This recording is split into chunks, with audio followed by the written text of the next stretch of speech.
उसदियां होण पूरीआं आसां। गुरु नानक देव जी महाराज जी आज अपने एक सिख ते ओदे नाल हजारां दी गिनती दे मजलूमां नूं छुड़ाउण वास्ते आज इस बुहेलखंड दी मंडी दे विच अपने आप नूं गुलाम बना के बेचण लगे ने। महाराज जी नूं एक उच्चे टिल्ले दे उत्ते खड़ा कर दिता। इस पठान ने ਇਹਦਾ ਹੋਕਾ ਲਾਇਆ ਵੀ ਇਹ ਗੁਲਾਮ ਵੇਖ ਰਿਹਾ ਕੋਈ ਆਣ ਕੇ ਇਹਦਾ ਮੁੱਲ ਪਾਓ ਤੇ ਇਹਨੂੰ ਆਪਣਾ ਗੁਲਾਮ ਬਣਾ ਕੇ ਲੈ ਜਾਓ। ਇੱਕ ਮੀਰ ਗੁਰੂ ਨਾਨਕ ਦੇਵ ਜੀ ਮਹਾਰਾਜ ਜੀ ਦਾ ਇੱਕ ਕੌਤਕ ਸੀ, ਚਾਹੇ ਇਹਨੂੰ ਜਿਸ ਤਰੀਕੇ ਨਾਲ ਮਰਜ਼ੀ ਲੈ ਲਈਏ।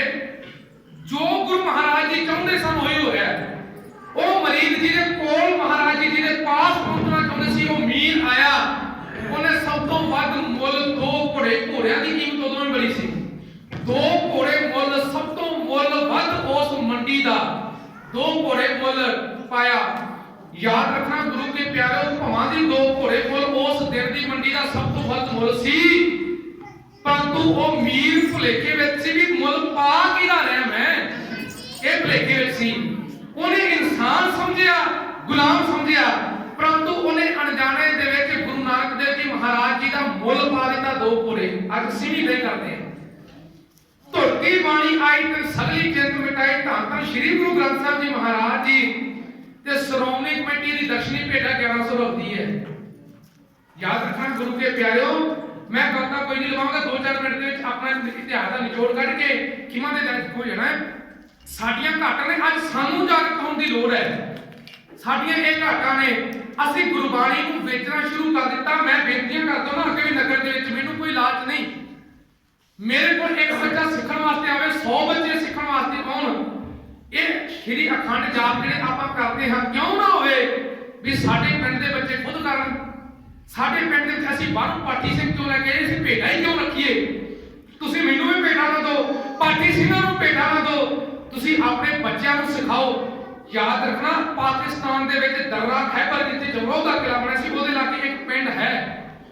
उस पिंड दे पतवंते सज्जन गए, उन्हां दे नाल मैं जदों प्रोग्राम लाउण गया उत्थे मुलाकात होई, तो कहंदे भी वो पिंड दे विच हर एक इंसान अमरधारी है, कोई भी उत्थे मोना जां बिना अमृत छके तो नहीं।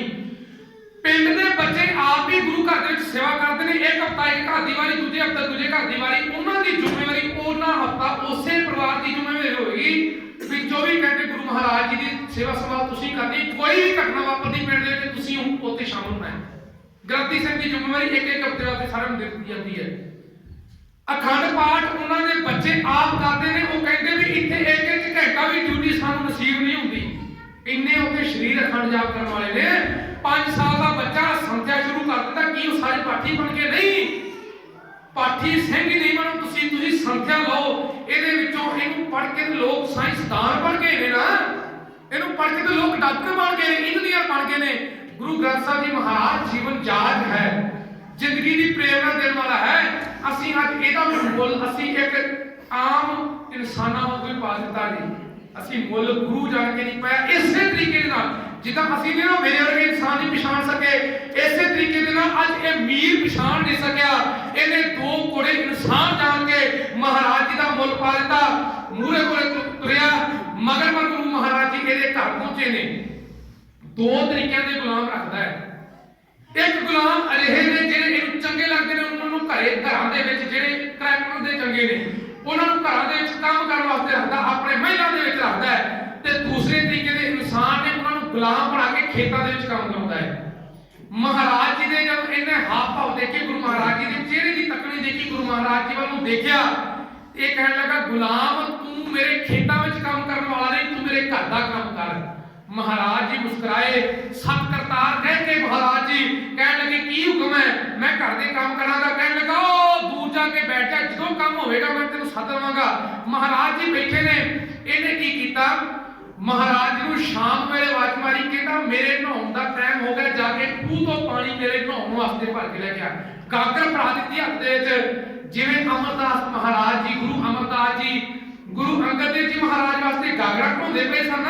ਇਹ ਨਾ ਕਿਉਂ ਵੀ ਗੁਰੂ ਮਹਾਰਾਜ ਜੀ ਨੇ ਕਿਰਤ ਕਰਨੀ ਦੱਸੀ ਵੀ ਆਪ ਕੁਝ ਕੀਤਾ ਨਹੀਂ। ਮਹਾਰਾਜ ਜੀ ਤੇ ਸਾਡੇ ਵਾਸਤੇ ਗੁਲਾਮ ਬਣ ਕੇ ਲੋਕਾਂ ਦੇ ਘਰ ਨੌਕਰ ਬਣ ਕੇ ਕੰਮ ਕਰਦੇ ਨੇ। ਸਾਡੇ ਵਾਸਤੇ ਸਾਨੂੰ ਇਹ ਸਰਦਾਰੀਆਂ ਦੇਣ ਵਾਸਤੇ ਮਹਾਰਾਜ ਜੀ ਨੂੰ ਆਵਾਜ਼ ਮਾਰੀ, ਕਹਿਣ ਲੱਗਾ ਪਾਣੀ ਲੈ ਕੇ ਆ। ਗੁਰੂ ਮਹਾਰਾਜ ਜੀ ਨੇ ਗਾਗਰ ਚੱਕੀ ਹੈ। ਇਤਿਹਾਸਕਾਰ ਕਹਿਣ ਲੱਗੇ ਗੁਰੂ ਮਹਾਰਾਜ ਜੀ ਗਾਗਰ ਸਿਰ ਤੇ ਰੱਖੀ ਤੇ ਮੁਖਾਰ ਬਿੰਦ ਵਿੱਚ ਸ਼ਬਦ ਗਾਇਨ ਇਲਾਹੀ ਨਾਗਿਆ ਧੁਨਾ ਗਾਉਂਦੇ ਜਾਂਦੇ ਨੇ। ਅੱਜ ਰਬਾਬ ਨਹੀਂ, परंतु गुरु महाराज जी राग दे इतने धनी सन, राग दे इतने सोमे वड्डे सन कि महाराज जी दे मुखारबे दे विचों एक लफ्ज जिहदे कंनां दे विच पै जांदा सी ते ओहदा हिरदा ही शुद्ध साफ हो जांदा सी। लोग आए कहण लगे इहदी जुबान दे विच, इहदे मुख दे विच बड़ी मिठास है, इलाही राग झलकदा। मीर देखी किते तू अल्लाह दा प्यारा ते नहीं गुलाम बना लिया। ਜਦੋਂ ਆਏ ਮਹਾਰਾਜ ਜੀ ਗਏ, ਉਧਰ ਇਤਿਹਾਸਕਾਰ ਗਿਆਨੀ ਸੋਹਣ ਸਿੰਘ ਸੀਤਲ ਜੀ ਦੇ ਬੋਲੇ, ਪਰੰਤੂ ਕੁਝ ਇਤਿਹਾਸਕਾਰ ਇਹਦੇ ਨਾਲ ਸਹਿਮਤ ਵੀ ਨਹੀਂ ਹੁੰਦੇ। ਕਹਿਣ ਲੱਗੇ ਕਈ ਇਤਿਹਾਸਕਾਰਾਂ ਦੀ ਰਾਏ ਇਹ ਆ ਵੀ ਕੁਦਰਤ ਕਰੋਪ ਹੋ ਗਈ, ਖੂਹ ਦੇ ਵਿੱਚੋਂ ਪਾਣੀ ਮੁੱਕ ਗਿਆ, ਪਰੰਤੂ ਗਿਆਨੀ ਸੋਹਣ ਸਿੰਘ ਦੀ ਸੀਤਲ ਕਹਿੰਦੇ ਨੇ, ਕਹਿੰਦੇ ਕੁਦਰਤ ਕਰੋਪੀ, ਕਿਉਂਕਿ ਮਹਾਰਾਜ ਜੀ ਕੁਦਰਤ ਦੇ ਭਾਣੇ ਦੇ ਵਿੱਚ ਰਹਿੰਦੇ ਸਨ। ਉਹ ਮਹਾਰਾਜ ਜੀ ਸਾਰਿਆਂ ਨੂੰ ਪ੍ਰੇਮ ਕਰਨ ਵਾਲੇ ਸਨ, ਨਫ਼ਰਤ ਨਹੀਂ ਕਿਸੇ ਨੂੰ ਕਰਦੇ ਸਨ। ਤੇ ਕੁਦਰਤ ਜਿਹੜੀ ਸੀ ਉਹ ਕਿਸੇ ਨੂੰ ਨਫ਼ਰਤ ਨਹੀਂ ਕਰ ਸਕਦੀ, ਕਿਉਂਕਿ ਮਹਾਰਾਜ ਜੀ ਤੇ ਗਏ ਉਹਨਾਂ ਨੂੰ ਤਾਰਨ ਵਾਸਤੇ ਸਨ ਨਾ। ਮਹਾਰਾਜ ਜੀ ਕਹਿੰਦੇ ਗਾਗਰ ਪਾਣੀ ਦੀ ਭਰ ਕੇ ਲੈ ਕੇ ਆਏ। ਜਦੋਂ ਭਰ ਕੇ ਲੈ ਕੇ ਇਲਾਹੀ ਰਾਗ ਦੀਆਂ ਧੁਨਾਂ ਮਹਾਰਾਜ ਜੀ ਦੇ ਬੁਖਾਰ ਬੰਦੇ ਵਿੱਚੋਂ ਗਾਇਨ ਕਰਦੇ ਜਾਂਦੇ ਨੇ। ਜਦੋਂ ਗੁਰੂ ਮਹਾਰਾਜ ਜੀ ਘਰ ਦੇ ਵਿੱਚ ਆਏ ਤੇ ਅੱਗੇ ਮੀਰ ਖੜਾ ਹੈ। ਮੀਰ ਕਹਿਣ ਲੱਗਾ, ਜਦੋਂ ਲੋਕਾਂ ਨੇ ਆਣ ਕੇ, ਕੋਈ ਇਨਸਾਨ ਹੋਏ ਰਾਗ ਦਾ ਧਨੀ ਹੋਵੇ, ਕੋਈ ਇਨਸਾਨ ਹੋਏ ਉਹਦੇ ਵਿੱਚ ਕਿਸੇ ਨਾ ਕਿਸੇ ਤਰੀਕੇ ਦਾ ਗੁਣ ਹੋਵੇ ਤੇ ਉਸ ਗੁਣ ਨੂੰ ਪਛਾਣਨ ਵਾਲਾ ਇਨਸਾਨ ਨੂੰ ਪਛਾਣ ਲਿਆ ਕਰਦਾ ਹੈ। ਤੇ ਉਹ ਲੋਕ ਜਿਹੜੇ ਸੀ, ਜਿਹੜੇ ਰਾਗ ਨੂੰ ਪਛਾਣਦੇ ਸਨ, ਜਿਨ੍ਹਾਂ ਨੂੰ ਇਲਾਹੀ ਅਕਾਲ ਪੁਰਖ ਵਾਹਿਗੁਰੂ ਮਹਾਰਾਜ ਜੀ ਦੇ ਨਾਲ ਜੁੜੇ ਸਨ, ਉਹ ਆਣ ਕੇ ਮੀਰ ਨੂੰ ਕਹਿਣ ਲੱਗੇ ਵੀ ਕਿਤੇ ਤੂੰ ਅੱਲਾ ਦਾ ਪਿਆਰਾ ਤੇ ਨਹੀਂ ਗ੍ਰਿਫਤਾਰ ਕਰ ਲਿਆ, ਇਹਨੂੰ ਤੂੰ ਗੁਲਾਮ ਨਹੀਂ ਬਣਾ ਲਿਆ। ਜਦੋਂ ਉਹਨਾਂ ਨੇ ਆਣ ਕੇ ਦੱਸਿਆ, ਜਦੋਂ ਇਨਸਾਨ ਦੇ ਮਾਈਂਡ ਦੇ ਵਿੱਚ ਆਪਾਂ ਕੋਈ ਗੱਲ ਬਿਠਾ ਦਈਏ, ਦਿਮਾਗ ਦੇ ਵਿੱਚ, ਉਹ ਇਨਸਾਨ ਦੇ ਮਨ ਦੇ ਵਿੱਚ ਉਹ ਗੱਲ ਘਰ ਕਰ ਦੇਵੇਗੀ। ਉਹ ਉਹਨੂੰ ਪ੍ਰਤੱਖ ਰੂਪ ਦੇ ਵਿੱਚ ਦੇਖਣਾ ਜ਼ਰੂਰ ਚਾਹੁੰਦਾ ਜੀ। ਮੀਰ ਨੇ ਦੇਖਿਆ ਨਹੀਂ ਸੀ। ਜਦੋਂ ਮੀਰ ਆਇਆ, ਪਹਿਲਾਂ ਧਿਆਨ ਨਹੀਂ ਸੀ ਦਿੱਤਾ, ਕਿਉਂਕਿ ਮੀਰ ਦੇ ਅੰਦਰ ਕੇਵਲ ਤੇ ਕੇਵਲ ਅਹੰਕਾਰ ਸੀ। ਜਦੋਂ ਅੱਲਾ ਦੇ ਪਿਆਰੇ ਦਾ ਨਾਮ ਸੁਣਿਆ, ਉਹਦੇ ਅਹੰਕਾਰ ਦਾ ਪਰਦਾ ਕੁਝ ਹੱਦ ਤੱਕ ਉੱਠਿਆ ਤੇ ਉਹਨੇ ਸੋਚਿਆ ਵੀ ਕਿਤੇ ਨਾ ਕਿਤੇ ਸੱਚੀ ਗੱਲ ਹੀ ਨਾ ਹੋਵੇ ਵੀ ਇੰਨਾ ਨੂਰ ਕਿਸੇ ਇਨਸਾਨ ਦੇ ਚਿਹਰੇ ਤੇ, ਗੁਲਾਮ ਦੇ ਚਿਹਰੇ ਤੇ ਮੈਂ ਅਜੇ ਤੱਕ ਨਹੀਂ ਦੇਖਿਆ। ਇੰਨੀ ਮਿੱਠੀ ਬਾਣੀ ਕਿਸੇ ਦੀ ਅੱਜ ਤੱਕ ਮੈਂ ਦੇਖੀ ਨਹੀਂ। ਹੋਵੇ ਨਾ ਹੋਵੇ, ਇਹ ਕਿਤੇ ਨਾ ਕਿਤੇ ਅੱਲਾ ਦਾ ਪਿਆਰਾ ਜ਼ਰੂਰ ਹੋਵੇਗਾ। ਜਦੋਂ ਲੋਕਾਂ ਨੇ ਆਣ ਕੇ ਵੀ ਇਸ ਮੀਰ ਨੂੰ ਦੱਸਿਆ ਤੇ ਜਦੋਂ ਗੁਰੂ ਮਹਾਰਾਜ ਜੀ ਮੀਰ ਦੇ ਘਰ ਆਏ, ਮੁਖਾਰ ਦੇ ਵਿੱਚੋਂ ਇਲਾਹੀ ਰਾਗ ਦੀਆਂ ਧੁਨਾਂ ਮਹਾਰਾਜ ਜੀ ਗਾਉਂਦੇ ਪਏ ਨੇ। ਮਹਾਰਾਜ ਜੀ ਦੇ ਜਦੋਂ ਮੁਖਾਰ ਦੇ ਵਿੱਚੋਂ ਇਲਾਹੀ ਰਾਗ ਦੀਆਂ ਧੁਨਾਂ ਜਿਹੜੀਆਂ ਇਸ ਮੀਰ ਨੇ ਸੁਣੀਆਂ ਤੇ ਮਹਾਰਾਜ ਜੀ ਨੂੰ ਕਹਿਣ ਲੱਗਾ, ਤੂੰ ਕੌਣ ਹੈ? ਮਹਾਰਾਜ ਕਹਿਣ ਲੱਗੇ, ਮੈਂ ਰਾਏ ਭੋਇ ਦੀ ਤਲਵੰਡੀ ਪੰਜਾਬ ਦੇ ਵਿੱਚੋਂ ਆਇਆ ਹਾਂ। ਮੇਰਾ ਨਾਮ ਨਾਨਕ ਹੈ ਤੇ ਸੁਲਤਾਨਪੁਰ ਦੀ ਧਰਤੀ ਤੋਂ ਮੈਂ ਇਹ ਸਫ਼ਰ ਸ਼ੁਰੂ ਕੀਤਾ ਸੀ। ਤੇ ਇਸ ਮੀਰ ਨੇ ਕਿਤੇ ਨਾ ਕਿਤੇ ਮਹਾਰਾਜ ਦੀ ਚਰਚਾ ਜ਼ਰੂਰ ਸੁਣੀ ਸੀ। ਇਸ ਮੀਰ ਨੇ ਸੁਣੀ ਹੋਈ ਸੀ। ਜਦੋਂ ਮੀਰ ਨੇ ਇਹ ਗੱਲ ਸੁਣੀ, ਜਦੋਂ ਨਾਨਕ ਨਾਮ ਸੁਣਿਆ ਨਾ, ਇਸ ਮੀਰ ਦਾ ਦਿਲ ਹੋਰ ਸੀਜਿਆ। ਇਹਨੇ ਨੀਂਦ ਲਾ ਕੇ ਜਦੋਂ ਤੱਕਿਆ ਮਹਾਰਾਜ ਜੀ ਨੂੰ ਤੇ ਸਾਹਮਣੇ ਗੁਰੂ ਨਾਨਕ ਦੇਵ ਜੀ ਮਹਾਰਾਜ ਜੀ ਦੇ ਵਿੱਚੋਂ ਇਹਨੂੰ ਅੱਲਾ ਦੇ ਦਰਸ਼ਨ ਹੋ ਗਏ। ਸਤਨਾਮ ਸ਼੍ਰੀ ਵਾਹਿਗੁਰੂ। ਮਹਾਰਾਜ ਗੁਰੂ ਨਾਨਕ ਦੇਵ ਜੀ ਮਹਾਰਾਜ ਜੀ ਨੇ ਕੋਈ ਇਹ ਗੱਲ ਨਹੀਂ ਕਹੀ ਵੀ ਅਸੀਂ ਹਿੰਦੂਆਂ ਦੇ ਗੁਰੂ ਹਾਂ, ਅਸੀਂ ਮੁਸਲਮਾਨਾਂ ਦੇ। ਮਹਾਰਾਜ ਜੀ ਕਹਿੰਦੇ, ਨਾਮ ਹਮ ਹਿੰਦੂ ਨਾ ਮੁਸਲਮਾਨ, ਅੱਲਾਹ ਰਾਮ ਕੇ ਪਿੰਡ ਪ੍ਰਾਣ। ਕਹਿ ਲਗੇ ਮੇਰਾ ਪਿੰਡਾ ਤੇ ਮੇਰੇ ਪਿੰਡੇ ਦੇ ਅੰਦਰਲੇ ਸਵਾਸ ਜਿਹੜੇ ਨੇ ਨਾ, ਇਹ ਅੱਲਾ ਦੇ ਤੇ ਰਾਮ ਦੇ ਸਾਂਝੇ ਕੀਤੇ ਹੋਏ ਨੇ, ਕਿਉਂਕਿ ਅੱਲਾ ਦਾ ਨਾਮ ਹੈ ਹੀ ਇੱਕ ਹੈ ਨਾ। ਮਹਾਰਾਜ ਕਹਿੰਦੇ ਨਾ ਮੈਂ ਮੁਸਲਮਾਨ ਨਾ ਮੈਂ ਹਿੰਦੂ। ਤੇ ਸਤਿਗੁਰੂ ਨਾਨਕ ਦੇਵ ਜੀ ਮਹਾਰਾਜ ਜੀ ਨੂੰ ਜਦੋਂ ਨੀਂਦ ਲਾ ਕੇ ਤੱਕਦਾ ਸੀ ਕੋਈ ਇਨਸਾਨ, ਅੱਲਾ ਨੂੰ ਮੰਨਣ ਵਾਲੇ ਨੂੰ ਅੱਲਾ ਦੇ ਦਰਸ਼ਨ ਹੁੰਦੇ ਸੀ ਤੇ ਰਾਮ ਨੂੰ ਮੰਨਣ ਵਾਲੇ ਦੇ ਰਾਮ ਦੇ ਦਰਸ਼ਨ ਹੋਇਆ ਕਰਦੇ ਸਨ। ਅੱਜ ਇਸ ਵੀਰ ਨੂੰ ਸਤਿਗੁਰਾਂ ਦੇ ਵਿੱਚੋਂ ਅੱਲਾ ਦੇ ਦਰਸ਼ਨ ਹੋ ਗਏ। ਸਤਿਗੁਰਾਂ ਦੇ ਚਰਨਾਂ ਦੇ ਵਿੱਚ ਢਹਿ ਪਿਆ। ਗੁਰੂ ਮਹਾਰਾਜ ਜੀ ਦੇ ਨਾਲ ਵਾਰਤਾਲਾਪ ਹੋਈ ਤੇ ਗੁਰੂ ਮਹਾਰਾਜ ਜੀ ਨੂੰ ਕਹਿਣ ਲੱਗਾ, ਸੱਚੇ ਪਾਤਸ਼ਾਹ ਮੈਂ ਤੁਹਾਨੂੰ ਪਛਾਣਨ ਦੇ ਵਿੱਚੋਂ, ਪੀਰ ਜੀ ਤੁਹਾਨੂੰ ਪਛਾਣਨ ਦੇ ਵਿੱਚੋਂ, ਬਾਬਾ ਜੀ ਤੁਹਾਨੂੰ ਪਛਾਣਨ ਦੇ ਵਿੱਚੋਂ ਗਲਤੀ ਕਰ ਲਈ। ਮੈਂ ਅੱਜ ਤੋਂ ਤੁਹਾਨੂੰ ਗੁਲਾਮ ਨਹੀਂ, ਅੱਜ ਤੋਂ ਮੈਂ ਤੁਹਾਡਾ ਗੁਲਾਮ ਬਣ ਕੇ ਜ਼ਿੰਦਗੀ ਜੀਵਾਂਗਾ। ਸਤਨਾਮ। ਇਹ ਹੁੰਦੀ ਹੈ ਗੁਰੂ ਸਿੱਖੀ ਨੂੰ ਕਮਾਉਣ ਵਾਲੇ ਇਨਸਾਨ ਹੋਇਆ ਕਰਦੇ ਨੇ। ਇੱਕ ਮੀਰ ਨੇ ਜ਼ਿੰਦਗੀ ਦੇ ਵਿੱਚ ਕਿੰਨੇ ਪਾਪ ਕੀਤੇ ਤੇ ਇੱਕ ਖਿੰਡ ਵਿੱਚ ਗੁਰੂ ਨਾਨਕ ਦੇਵ ਜੀ ਮਹਾਰਾਜ ਜੀ ਨੇ ਬਖਸ਼ ਦਿੱਤੇ। ਕਿਉਂ? ਕਿਉਂਕਿ ਮੀਰ ਜਿਹੜਾ ਸੀ ਉਹਨੇ ਸਤਿਗੁਰਾਂ ਦੇ ਦਰਸ਼ਨ ਆਪਣੇ ਸੂਖਮ ਰੂਪ ਦੇ ਨਾਲ ਕਰ ਲਏ ਸੀ, ਅੰਦਰੂਨੀ ਰੂਪ ਦੇ ਨਾਲ ਕਰ ਲਏ ਸਨ। ਤੇ ਅੱਜ ਇਸ ਕਰਮਾਂ ਤੋਂ, ਇਸ ਜ਼ੁਲਮਾਂ ਤੋਂ ਤੋਬਾ ਕਰ ਲਈ ਸੀ ਤੇ ਧੰਨ ਗੁਰੂ ਨਾਨਕ ਦੇਵ ਜੀ ਮਹਾਰਾਜ ਜੀ ਨੇ ਬਖਸ਼ ਦਿੱਤਾ। ਅੱਜ ਸਾਡੇ ਚ ਘਾਟ ਇਹੀ ਹੈ ਵੀ ਅਸੀਂ ਗੁਰੂ ਨਾਨਕ ਦੇਵ ਜੀ ਮਹਾਰਾਜ ਜੀ ਨੂੰ ਆਣ ਕੇ ਮੱਥੇ ਤਾਂ ਟੇਕਦੇ, ਪਰੰਤੂ ਆਪਣੇ ਅੰਦਰੋਂ ਅਸੀਂ ਆਪਣੇ ਗੁਨਾਹ ਜਿਹੜੇ ਨੇ ਉਹਨਾਂ ਨੂੰ ਤਿਆਗਣ ਵਾਸਤੇ ਤਿਆਰ ਨਹੀਂ। ਗੁਰੂ ਮਹਾਰਾਜ ਜੀ ਦੇ ਦਰਸ਼ਨ ਕੀਤੇ ਸਨ ਕੌਡੇ ਰਾਸ਼ ਨੇ, ਸੱਜਣ ਠਾਕਰ ਵਰਗੇ ਨੇ, ਭੂਮੀਏ ਚੋਰ ਵਰਗਿਆਂ ਨੇ ਗੁਰੂ ਮਹਾਰਾਜ ਜੀ ਦੇ ਦਰਸ਼ਨ ਕੀਤੇ। ਕਿ ਅੱਜ ਸਾਨੂੰ ਗੁਰੂ ਮਹਾਰਾਜ ਜੀ ਦੇ ਦਰਸ਼ਨ ਕਿਉਂ ਨਹੀਂ ਹੁੰਦੇ? ਅੱਜ ਅਸੀਂ ਗੁਰੂ ਨਾਨਕ ਦੇਵ ਜੀ ਮਹਾਰਾਜ ਜੀ ਨੂੰ ਮੱਥਾ ਤੇ ਟੇਕਦੇ ਆ, ਪਰੰਤੂ ਜਦੋਂ ਸਤਿਗੁਰਾਂ ਦੇ ਦਰਬਾਰ ਤੋਂ ਬਾਹਰ ਜਾਂਦੇ ਆ ਨਾ, ਆਪਣੇ ਗੁਨਾਹਾਂ ਦਾ ਬੋਝ ਫਿਰ ਆਪਣੇ ਸਿਰ ਤੇ ਰੱਖ ਲੈਂਦੇ ਆ। ਇਹ ਜਿਹੜੇ ਗੁਨਾਹ ਸੀ ਜਦੋਂ ਤਿਆਗ ਦਿੱਤੇ ਤੇ ਫਿਰ ਸਤਿਗੁਰੂ ਜੀ ਸਾਨੂੰ ਵੀ ਉਸ ਮੀਰ ਵਾਲੀ ਜ਼ਿੰਦਗੀ ਦੇ ਦੇਣਗੇ। ਮਹਾਰਾਜ ਜੀ ਨੂੰ ਕਹਿਣ ਲੱਗਾ, ਕੀ ਹੁਕਮ ਹੈ? ਮਹਾਰਾਜ ਜੀ ਕਹਿਣ ਲੱਗੇ, ਮੀਰ ਜੀ ਤੇਰੇ ਲਈ ਇਹ ਹੁਕਮ ਹੈ, ਤੂੰ ਆਪਣੇ ਜੇਲ੍ਹਾਂ ਦੇ ਵਿੱਚ ਜਿਹੜੇ ਗੁਲਾਮ ਤੇ ਜਿਹੜੇ ਆਪਣੇ ਗੁਲਾਮ ਬਣਾ ਕੇ ਖੇਤਾਂ ਦੇ ਵਿੱਚ ਕੰਮ ਕਰਾਉਣਾ। ਕਿਸੇ ਇਨਸਾਨ ਨੂੰ ਇਹ ਹੱਕ ਨਹੀਂ ਕਿ ਦੂਸਰੇ ਇਨਸਾਨ ਨੂੰ ਗੁਲਾਮ ਬਣਾਵੇ। ਇਹ ਸਮੁੱਚੀ ਮਾਨਵਤਾ ਆਜ਼ਾਦ ਹੈ। ਅਕਾਲ ਪੁਰਖ ਵਾਹਿਗੁਰੂ ਪ੍ਰਮਾਤਮਾ ਦੇ ਭਾਣੇ ਦੇ ਵਿੱਚ ਸਮੁੱਚੀ ਲੁਕਾਈ ਹੈ। ਇਸ ਮੀਰ ਨੇ ਉਹਨਾਂ ਕੈਦੀਆਂ ਨੂੰ ਜਿੱਥੇ ਛੱਡਿਆ ਤੇ ਉੱਥੇ ਹੀ ਇਹਨੇ ਆਪਣੇ ਗੁਲਾਮ ਜਿਹੜੇ ਖੇਤਾਂ ਦੇ ਵਿੱਚ ਘਰ ਦੇ ਵਿੱਚ ਕੰਮ ਕਰਦੇ ਸਨ ਉਹਨਾਂ ਨੂੰ ਤਿਆਗ ਦਿੱਤਾ ਤੇ ਮਹਾਰਾਜ ਜੀ ਨੂੰ ਬੇਨਤੀ ਕੀਤੀ ਸੱਚੇ ਪਾਤਸ਼ਾਹ ਕੁਝ ਦਿਨ ਤੱਕ ਸਾਡੇ ਘਰ ਦੇ ਵਿੱਚ ਰੁਕੋ।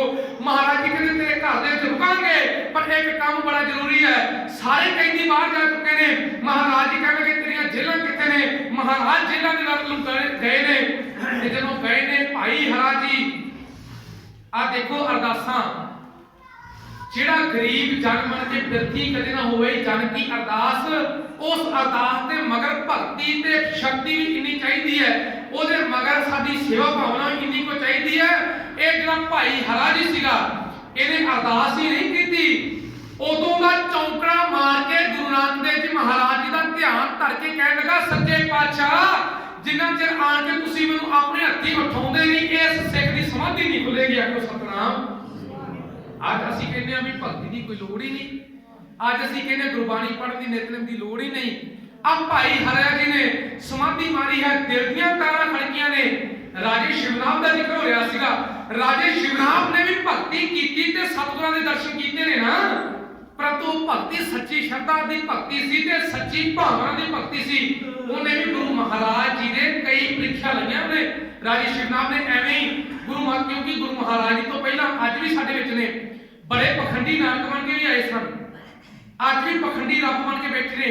ਸਤਿਗੁਰੂ ਗੁਰੂ ਤੇਗ ਬਹਾਦਰ ਜੀ ਮਹਾਰਾਜ ਜੀ ਦੇ ਵਕਤ ਵੀ ਬੰਜੀਆਂ ਲਾ ਕੇ ਕਿੰਨੇ ਪਖੰਡੀ ਬੈਠ ਚੁੱਕੇ ਸਨ ਪਰੰਤੂ ਗੁਰੂ ਮਹਾਰਾਜ ਜੀ ਨੇ ਕਿਸੇ ਨਾ ਕਿਸੇ ਸਿੱਖ ਨੂੰ ਉਹ ਸੋਝੀ ਵੀ ਦੇ ਦਿੱਤੀ ਵੀ ਤੂੰ ਗੁਰੂ ਨੂੰ ਪਛਾਣ ਸਕੇ। ਰਾਜੇ ਸ਼ਿਵਨਾਥ ਨੇ ਪ੍ਰੀਖਿਆ ਕੀਤੀਆਂ ਤੇ ਗੁਰੂ ਮਹਾਰਾਜ ਜੀ ਨੇ ਉਹਦੀਆਂ ਪ੍ਰੀਖਿਆਵਾਂ ਦੇ ਵਿੱਚੋਂ ਪਾਸ ਹੋ ਕੇ ਗਏ ਕਿਉਂਕਿ ਘੱਟ ਕਰਕੇ ਅੰਤਰ ਕੀ ਜਾਣਦੇ ਸਨ। ਉਹਨੇ ਇਹ ਗੱਲ ਕਹੀ ਸੀ ਵੀ ਜੇ ਗੁਰੂ ਨਾਨਕ ਹੋਵੇਗਾ ਤੇ ਮੇਰੀਆਂ ਪ੍ਰੀਖਿਆ 'ਚ ਪਾਸ ਹੋ ਜਾਵੇਗਾ। ਗੁਰੂ ਨਾਨਕ ਨੂੰ ਵੀ ਰੱਬ ਮੰਨਿਆ ਸੀ। ਕਹਿਣ ਲੱਗਾ ਜੇ ਪਖੰਡੀ ਕੋਈ ਆਵੇਗਾ ਪਹਿਲਾਂ ਬੜੇ ਭੇਖਦਾਰੀ ਐਸੇ ਗੁਰੂ ਨਾਨਕ ਦਾ ਨਾਮ ਲੈ ਕੇ ਪਰੰਤੂ ਉਹ ਹਾਰ ਗਏ ਕਿਤੇ ਨਾ ਕਿਤੇ ਮਾਇਆ ਹੁਸਨ ਦੇ ਵਿੱਚ ਤਿਆਗੇ ਗਏ। ਉਹਨਾਂ ਦੇ ਵਿੱਚ ਗਲਤਾਨ ਹੋ ਗਏ ਉਹ ਫੇਲ ਹੋ ਗਏ ਤੇ ਧੰਨ ਸ਼੍ਰੀ ਗੁਰੂ ਨਾਨਕ ਦੇਵ ਜੀ ਮਹਾਰਾਜ ਨੇ ਭੈਣੋਂ ਦੇਖੋ ਉਸ ਵਕਤ ਵੀ ਰਾਜੇ ਸ਼ਿਵਨਾਥ ਦੁਆਰਾ ਭੇਜੀਆਂ ਗਈਆਂ ਇਹਨਾਂ ਵੇਸ਼ਵਾਵਾਂ ਨੂੰ ਕਹਿ ਦਿੱਤਾ ਸੀ ਗਾਛੋ ਪੁੱਤਰੀ ਰਾਜਕੁਮਾਰ ਨਾਮ ਪੜੋ ਸੱਚ ਦੋਤ ਖਵਾਰ। ਕਹਿਣ ਲੱਗਾ ਬੱਚਿਓ ਗੁਰੂ ਨਾਨਕ ਦੇਵ ਜੀ ਮਹਾਰਾਜ ਜੀ ਦੇ ਇਹ ਬਚਨ ਨੇ। ਕਹਿਣ ਲੱਗੇ ਬੱਚਿਓ ਤੁਸੀਂ ਇਸ ਆਪਣੇ ਇਸ ਕਿੱਤੇ ਦੇ ਵਿੱਚੋਂ ਕੁਝ ਵੀ ਹਾਸਲ ਨਹੀਂ ਕਰ ਸਕਦੇ ਨਾ ਲੋਕ ਤੇ ਨਾ ਪਰਲੋਕ ਤੇ। ਤੁਸੀਂ ਅਕਾਲ ਪੁਰਖ ਦੀ ਬੰਦਗੀ ਕਰੋ। ਅੱਜ ਦੁਨਿਆਵੀ ਲੋਕਾਂ ਦੇ ਮੂਹਰੇ ਨੱਚਦੀਆਂ ਪਈਆਂ ਹੋ ਤੁਸੀਂ ਆਪਣੇ ਤਨ ਨੂੰ ਢੱਕੋ ਆਪਣੇ ਵਸਤਰਾਂ ਦੇ ਨਾਲ। ਤੁਸੀਂ ਇੱਜ਼ਤ ਦੀ ਜ਼ਿੰਦਗੀ ਜੀ ਕੇ ਆਪਣੇ ਘਰ ਦੇ ਵਿੱਚ ਜਾ ਕਰਕੇ ਤੁਸੀਂ ਆਪਣੇ ਅਕਾਲ ਪੁਰਖ ਵਾਹਿਗੁਰੂ ਪ੍ਰਮਾਤਮਾ ਤੋਂ ਜੋ ਕੁਝ ਮੰਗਣਾ ਮੰਗੋ ਤੁਹਾਨੂੰ ਪ੍ਰਾਪਤ ਹੋਵੇਗਾ ਤੇ ਪ੍ਰਮਾਤਮਾ ਦੇ ਅੱਗੇ ਮਨ ਕਰਕੇ ਨਾਚ ਦੇ ਮਨ ਗੁਰ ਕੇ ਅੱਗੇ। ਇਹ ਨੱਚਣ ਦੀ ਗੱਲ ਨਹੀਂ। ਮਹਾਰਾਜ ਕਹਿੰਦੇ ਨਾਚ ਦੇ ਮਨ ਜਿਹੜਾ ਇਹ ਮਨ ਹੈ ਦੇਸ਼ਾਂ ਵਿਦੇਸ਼ਾਂ ਦੇ ਵਿੱਚ ਨੱਚਦਾ ਫਿਰਦਾ ਨਾ ਇਨਸਾਨ ਇੱਥੇ ਬੈਠਾ ਹੋ ਕੇ ਸੁਰਤ ਕਿਤੇ ਜਾਂਦੀ। ਮਹਾਰਾਜ ਜੀ ਕਹਿੰਦੇ ਤੂੰ ਨੱਚਣਾ ਹੈ ਤੇ ਗੁਰੂ ਦੇ ਅੱਗੇ ਨੱਚਣਾ। ਇਸੇ ਕਰਕੇ ਮਹਾਰਾਜ ਜੀ ਨੇ ਇਹ ਸਮਝਾਉਣਾ ਕੀਤਾ। ਕਹਿਣ ਲੱਗੇ ਸੱਚੇ ਪਾਤਸ਼ਾਹ ਕਹਿਣ ਲੱਗੇ ਪੁੱਤਰੀਓ ਤੁਸੀਂ ਜੇਕਰ ਨੱਚਣਾ ਹੀ ਚਾਹੁੰਦੀਆਂ ਹੋ ਸਰੀਰ ਕਰਕੇ ਨਹੀਂ ਮਨ ਕਰਕੇ ਆਪਣੇ ਗੁਰੂ ਦੇ ਅੱਗੇ ਜਾ ਕੇ ਨੱਚੋ। ਗੁਰੂ ਅਕਾਲ ਪੁਰਖ ਦੇ ਅੱਗੇ ਜਾ ਕੇ ਨੱਚੋ। ਮਨ ਕਰਕੇ ਉਹਦੀ ਭਜਨ ਬੰਦਗੀ ਕਰੋ। ਉਹ ਜਿਹੜੀਆਂ ਵੇਸ਼ਵਾਵਾਂ ਜਿਹੜੀਆਂ ਰਾਜੇ ਸ਼ਿਵਨਾਥ ਦੀਆਂ ਸਨ ਦੇਖੋ ਗੁਰੂ ਮਹਾਰਾਜ ਜੀ ਨੇ ਕਿੱਡਾ ਉੱਚਾ ਰੁਤਬਾ ਚਾਹੇ ਲੋਕਾਂ ਨੇ ਦੁਨੀਆ ਦੇ ਲੋਕਾਂ ਨੇ ਉਹਨੂੰ ਦੁਕਾਰ ਦਿੱਤਾ ਸੀਗਾ ਪਰ ਮਹਾਰਾਜ ਕਹਿਣ ਲੱਗੇ ਬੇਟੀਓ ਮੇਰੀਓ ਪੁੱਤਰੀਓ ਤੁਸੀਂ ਇਹ ਕੰਮ ਛੱਡੋ ਤੇ ਇੱਕ ਆਪਣਾ ਕੰਮ ਸੱਚੇ ਪਾਤਸ਼ਾਹ ਦੀ ਸਿਫਤ ਸਲਾਹ ਕਰੋ। ਉਹ ਕਹਿਣ ਲੱਗੇ ਜ਼ਿੰਦਗੀ ਦੇ ਵਿੱਚ ਸਾਨੂੰ ਤੇ ਸਾਡੇ ਜੰਮਣ ਵਾਲੇ ਨੇ ਪੁੱਤਰੀ ਸ਼ਬਦ ਨਹੀਂ ਆਖਿਆ। ਕੋ ਸਤਨਾਮ। ਸੱਚੇ ਪਾਤਸ਼ਾਹ ਜ਼ਿੰਦਗੀ ਦੇ ਵਿੱਚ ਜਦੋਂ ਦੀ ਸੁਰਤ ਸੰਭਾਲੀ ਪਹਿਲੀ ਵਾਰ ਤੁਹਾਡੇ ਮੁਖਾਰਬਿੰਦ ਦੇ ਵਿੱਚੋਂ ਅਸੀਂ ਪੁੱਤਰੀ ਸ਼ਬਦ ਸੁਣਿਆ। ਜਿੱਥੇ ਦੁਨੀਆ ਦੇ ਪਖੰਡੀ ਲੋਕ ਜਾ ਕੇ ਉਸ ਹੁਸਨ ਦੇ ਉੱਤੇ ਉੱਥੇ ਜਾ ਕੇ ਡੋਲ ਜਾਇਆ ਕਰਦੇ ਸਨ ਤੇ ਮਹਾਰਾਜ ਜੀ ਨੇ ਉਹਨਾਂ ਨੂੰ ਪੁੱਤਰੀ ਕਹਿ ਕੇ ਨਿਵਾਜ ਦਿੱਤਾ ਤੇ ਫਿਰ ਆਣ ਕੇ ਰਾਜੇ ਸ਼ਿਵਨਾਥ ਨੇ ਜਿੱਥੇ ਉਹਦੇ ਹੀਰੇ ਮੋਤੀਆਂ ਨੂੰ ਨਕਾਰ ਦਿੱਤਾ ਤੇ ਰਾਜੇ ਸ਼ਿਵਨਾਥ ਨੇ ਆਣ ਕੇ ਸਤਿਗੁਰਾਂ ਦੀ ਸੇਵਾ ਕੀਤੀ। ਫਿਰ ਮਹਾਰਾਜ ਜੀ ਨੇ ਵੀ ਕੀਤਾ ਉਹਨਾਂ ਦੀ ਪ੍ਰੀਖਿਆ ਲਈ। ਉਹ ਅਲੱਗ ਵਿਸ਼ਾ ਹੈ ਮੈਂ ਇਸ ਵੱਲ ਨਹੀਂ ਜਾਵਾਂਗਾ। ਅੱਜ ਭਾਈ ਹਰਾ ਜੀ ਨੇ ਜਿੱਥੇ ਅਰਦਾਸ ਬੇਨਤੀ ਕੀਤੀ ਸੀ ਨਾ ਉੱਥੇ ਮਹਾਰਾਜ ਜੀ ਦੇ ਅੱਗੇ ਸਵਾਲ ਵੀ ਰੱਖਿਆ ਸੱਚੇ ਪਾਤਸ਼ਾਹ ਤੁਸੀਂ ਆਓਗੇ ਤੇ ਆਣ ਕੇ ਮੇਰੀ ਸਮਾਧੀ ਤੋਂ ਉਹਨੂੰ ਉਠਾ ਲਓਗੇ ਨਹੀਂ ਤੇ ਮੈਂ ਇਸੇ ਤਰ੍ਹਾਂ ਸਮਾਧੀ ਦੇ ਵਿੱਚ ਲੀਨ ਰਵਾਂਗਾ। ਕਈ ਸਾਲ ਵੀ ਲੱਗੇ ਹੋਣਗੇ ਸਮਾਧੀ ਦੇ ਵਿੱਚ ਬੈਠਿਆ। ਮਹਾਰਾਜ ਜੀ ਜਦੋਂ ਪਹੁੰਚੇ ਕਿਉਂਕਿ ਮਹਾਰਾਜ ਜੀ ਦਾ 12 ਸਾਲ ਦਾ ਇਹ ਜਿਹੜਾ 12 ਸਾਲ ਦਾ ਲੰਮਾ ਸਫ਼ਰ ਸੀ ਇਸ ਪਹਿਲੀ ਉਦਾਸੀ ਦੇ ਉੱਤੇ ਮਹਾਰਾਜ ਜੀ ਜਦੋਂ ਗਏ ਸੀ 12 ਸਾਲ ਮਹਾਰਾਜ ਜੀ ਵਾਸ ਘਰ ਦੇ ਵਿੱਚ ਆਏ ਸਨ। ਮਹਾਰਾਜ ਜੀ ਦੇ ਚਰਨਾਂ ਦੇ ਵਿੱਚ ਅਰਦਾਸ ਬੇਨਤੀ ਕਰਦਾ। ਅੱਜ ਗੁਰੂ ਨਾਨਕ ਦੇਵ ਜੀ ਮਹਾਰਾਜ ਜੀ ਗਏ ਜੇਲ੍ਹਾਂ ਦੇ ਵਿੱਚ ਜਾ ਕੇ ਭਾਈ ਹਰਾ ਜੀ ਜਿੱਥੇ ਸਤ ਕਰਤਾਰ ਧੰਨ ਗੁਰੂ ਨਾਨਕ ਜਪ ਰਿਹਾ ਬਾਹਰ ਤੋਂ ਮੋਢੇ ਤੇ ਜਾ ਕੇ ਹੱਥ ਲਾਇਆ। ਮਹਾਰਾਜ ਜੀ ਕਹਿਣ ਲੱਗੇ ਗੁਰੂ ਕਾ ਸਿੱਖਾ ਉੱਠ तेनू दर्शन देने वास्ते नानक अज आ चुका है। नेत्र खोले, सतगुरां दे चरणां वालों अजे तक्या नहीं, सतगुरां दे चरणां दे उत्ते नमस्कार कीती ते अपने हंझूआं दे नाल पैर धो दिते। सच्चे पातशाह कहण लगे भाई हारा जी की गल होई? सच्चे पातशाह बड़ी देर लगा दी तुसीं दर्शन देने वास्ते, तुहाडे चरण अज मैं अपने हंझूआं दे नाल धोना चाहुंदा, मैनू दर्शन देने वास्ते मेरी की घट रह गई सी, मैनू कितना समा लग गया। सच्चे पातशाह कहंदे अकाल पुरख परमात्मा दा हुक्म ही होया तो सतनाम श्री वाहिगुरू। भाई हराज जी नूं नाल लैके महाराज जी इत्थों तुरे ने, कुछ दिन इहदे घर दे विच मीर दे घर दे विच रहे। महाराज जी तकरीबन 6 या 7 दिन इतिहास कर लेंदे ने रहे। भाई हराज जी जिहड़े मीर ने गुलाम बनाया सी, इहनूं भी फिर एक अतिथि जिन्हों आपां कह दिंदे हां परौणे, जिन्हों आपां कह दिंदे घर दे विच रिश्तेदारां दे भांत इहने व्यवहार कीता, बर्ताव कीता। उस भाई हरा जी नूं उस मीर दी नज़रां दे विच इज्जत मान दवा के महाराज जी लैके आए। किवें बाद विच भाई मर्दाना जी मिलदे ने गुरु नानक देव जी महाराज जी नूं। इह लंबा समा जिहड़ा है इतिहास कर अगे चला जाएगा। मैं इत्थे बेनतियां कुछ करके खिमा दे जाते हो जाना। गुरु के प्यारे गुरु नानक देव जी महाराज जी दा